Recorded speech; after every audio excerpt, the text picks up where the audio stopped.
आप सबको जय मसीह की। आज तारीख है 18/11/2025 और हम शाम का वचन पढ़ेंगे। हम पढ़ेंगे यहेजकेल की पुस्तक में से उसका 8, 9 और 10 अध्याय। फिर 6वें वर्ष के 6वें महीने के 5वें दिन को जब मैं अपने घर में बैठा था और यहूदियों के पुरानी मेरे सामने बैठे थे, तब प्रभु यहोवा की शक्ति वही मुझ पर प्रकट हुई। तब मैंने देखा कि आग का सा एक रूप दिखाई देता है। उसकी कमर में नीचे की ओर आग है और उसकी कमर के ऊपर की ओर झलकाए हुए पीतल की झलक सी कुछ है। उसने हाथ सा कुछ बढ़ाकर मेरे सिर के बाल पकड़े। तब आत्मा मुझे पृथ्वी और आकाश के बीच में उठाकर परमेश्वर के दिखाए हुए दर्शनों में यरूशलेम के मंदिर के भीतरी आंगन के उस फाटक के पास पहुंचा दिया जिसका मुंह उत्तर की ओर है और जिसमें उस जलन उपजाने वाली प्रतिमा का स्थान था, जिसके कारण द्वेष उपजाता है। फिर वहाँ इज़राइल के परमेश्वर का तेज वैसा ही था जैसा मैंने मैदान में देखा था। उसने मुझसे कहा, हे मनुष्य की संतान, अपनी आँखें उत्तर की ओर उठाकर देख।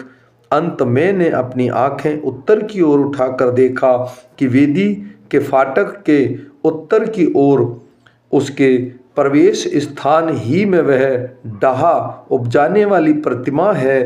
तब उसने मुझसे कहा, हे मनुष्य की संतान, क्या तू देखता है कि ये लोग क्या कर रहे हैं?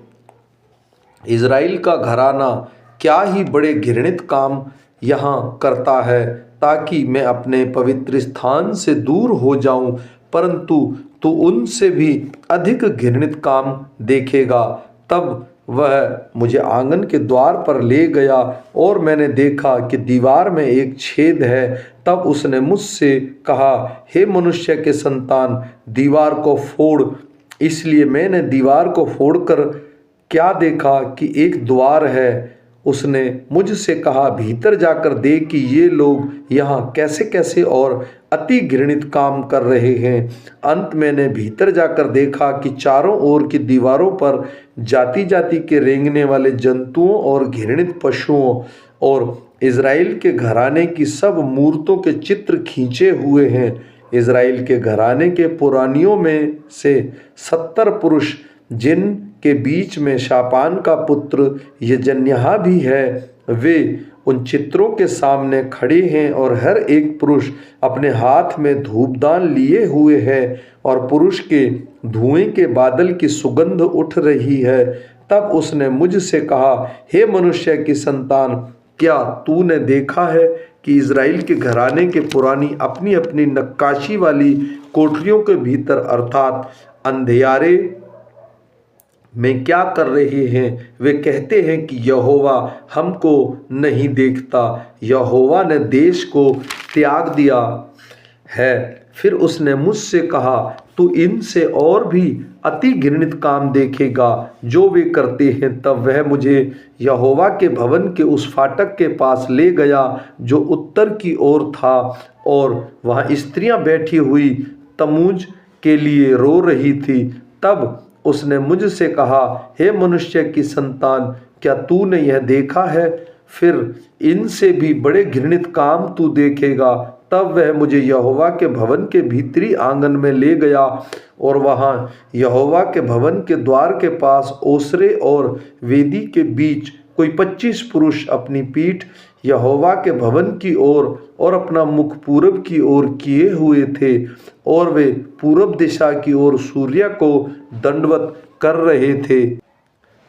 तब उसने मुझसे कहा, हे मनुष्य की संतान, क्या तूने देखा? क्या यहूदा के घराने के लिए घृणित कामों का करना जो वे यहाँ करते हैं छोटी बात है? उन्होंने अपने देश को उपद्रव से भर दिया और फिर यहाँ आकर मुझे रीस दिलाते हैं, वरन वे डाली को अपनी नाक के आगे लिए रहते हैं। इसलिए मैं भी जलजलाहट के साथ काम करूँगा, ना मैं दया करूँगा और ना मैं कोमलता करूँगा। और चाहे वे मेरे कानों के ऊंचे शब्द से पुकारें, तो भी मैं उनकी बात न सुनूंगा।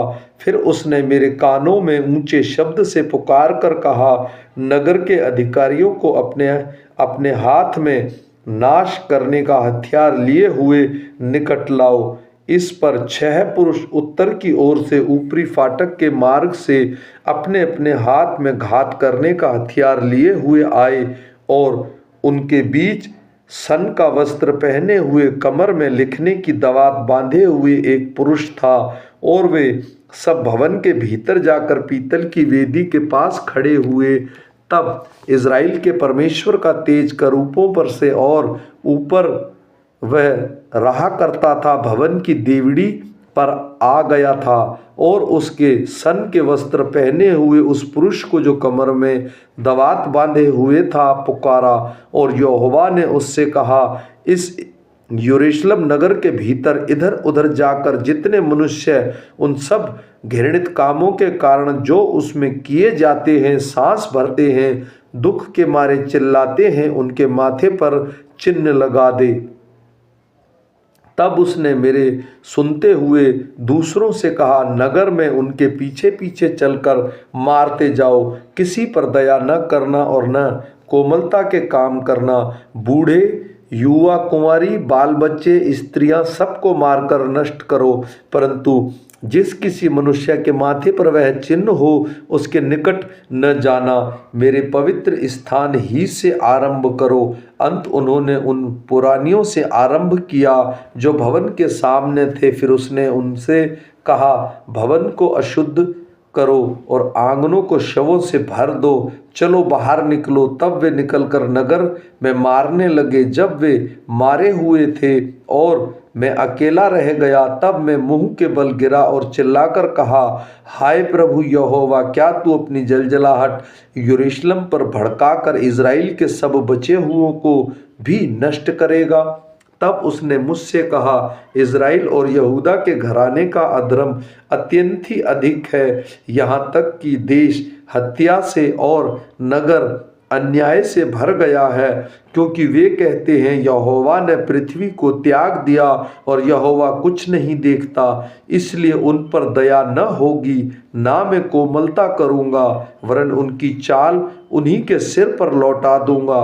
तब मैंने क्या देखा कि जो पुरुष सन का वस्त्र पहने हुए और कमर में दवात बांधे हुए था, उसने यह कहकर समाचार दिया, जैसा तूने आज्ञा दी मैंने वैसा ही किया है। उसके बाद मैंने देखा कि करूबों के सिरों के ऊपर जो आकाश मंडल है उसमें नीलमणि का सिंहासन सा कुछ दिखाई देता है। तब यहोवा ने उस सन के वस्त्र पहने हुए पुरुष से कहा, घूमने वाले पहियों के बीच करूबों के नीचे जा और अपनी दोनों मुट्ठियों को करूबों के बीच में अंगारों से भरकर नगर पर बिखेर दे। अंत वह मेरे देखते देखते उनके बीच में गया। जब वह पुरुष भीतर गया तब वे करूब भवन के दक्षिण की ओर खड़े थे और बादल भीतर वाले आंगन में भरा हुआ था। तब यहोवा का तेज करूबों के ऊपर से उठा, भवन की देवड़ी पर आ गया और बादल भवन में भर गए और आंगन यहोवा के तेज के प्रकाश से भर गया। करूबों के पंखों का शब्द बाहरी आंगन तक सुनाई देता था। वह सर्वशक्तिमान परमेश्वर के बोलने का सा शब्द था। जब उसने सन के वस्त्र पहने हुए पुरुष को घूमने वाले पहियों के भीतर करूबों के बीच में से आग लेने की आज्ञा दी, तब वह उनके बीच में जाकर एक पहिए के पास खड़ा हुआ।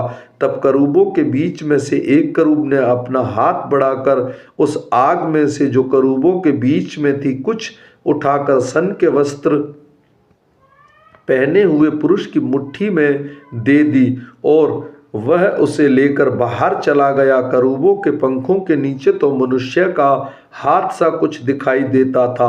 तब मैंने देखा कि करूबों के पास 4 पहिए हैं, अर्थात एक एक करूब के पास एक एक पहिया है और पहियों का रूप फिरोजा का सा है। उसका ऐसा रूप है कि चारों ओर के एक से दिखाई देते हैं, जैसे एक पहिए के बीच दूसरा पहिया हो। चलने के समय वे अपने चारों अंगलों के बल से चलते हैं और चलते समय मुड़ते नहीं, वरन जिधर उसका सिर रहता है, वे उधर ही उसके पीछे चलते हैं और चलते समय वे मुड़ते नहीं। पीठ, हाथ और पंख समेत करूबों का सारा शरीर और जो पहिए उसके हैं वे भी सब के सब चारों ओर आँखों से भरे हुए हैं। मेरे सुनते हुए इन पहियों को चक्कर कहाँ गया, अर्थात घूमने वाले पहिए एक एक के चार चार मुख थे और मुख को तो करूब का सा, दूसरा मनुष्य का, तीसरा सिंह का और चौथा उकाब पक्षी का सा। करूब भूमि पर से उठ गए। ये वे ही जीवधारी हैं जो मैंने कबार नदी के तट पर देखे थे।